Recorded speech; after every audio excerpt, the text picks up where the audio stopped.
Former Atomic Kitten member Natasha has been to Bristol to see how volunteers in a neonatal unit help some of those premature babies. And Natasha joins us right now.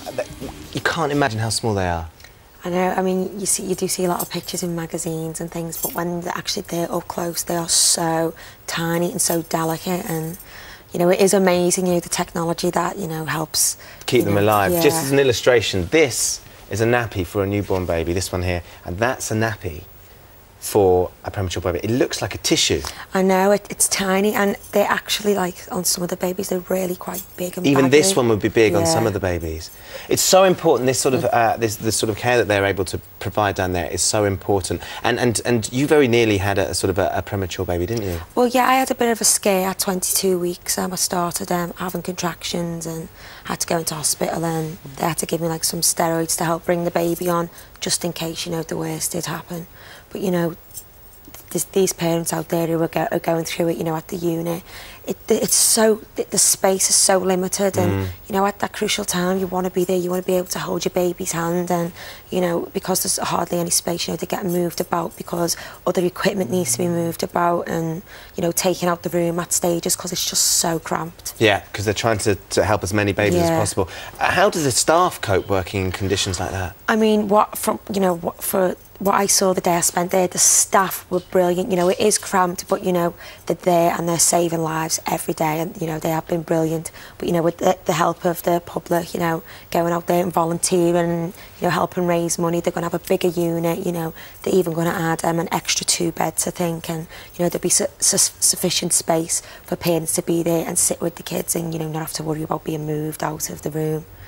And the other thing that's interesting is these volunteers don't have to give that much of their time, and it will make a real difference. No, they don't. I mean, anything, you just saw people, going on walks in nappies and stuff, but I mean, you can do anything, even if you were to have, like, a little sort of garage sale or a cake sale, everything, it all, adds up at the end. And it all makes a big, big difference. Yeah. Well, thank you very much for telling us all about that. We did want to talk a little bit more about the kittens and what's going on with the girls, because we weren't sure whether is it an official split break up or not? Or... Yeah, what's going on? We just took a break for a while, and then there was some rumours that you were getting back together, though.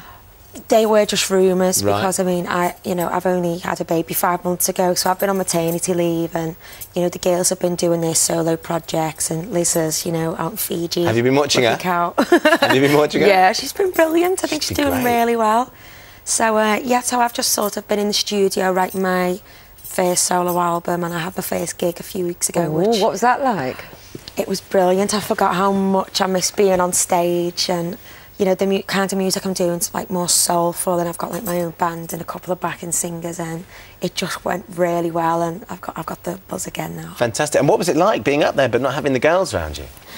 It was really strange, but I mean, I suppose because I had the band there and my backing singers, it wasn't sort of just me all alone on stage. I think if it would have been like that, I would have been a bit scared. And your little one, he's five months now. We've been talking about this sleep thing all morning, and mums are struggling to sleep. How did you get on? You know what? He's really quite mellow, and he's been a great sleeper, but I have to admit, we do put him in our bed. You don't?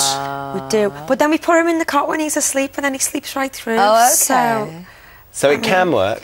I just think, whatever suits you, and, if your baby sleeps better in your bed, why not? And as long as you get some sleep, I think that's the point. That's the main thing. I mean, I've always said to, new mums, always sleep, like, try and get a little afternoon nap, even if it's for 10 minutes of a day when your baby sleeps, because that 10 minutes is crucial, and it makes such a difference. Yeah, absolutely. Well, thank you so much for coming in. Yeah, we have lots of calls from people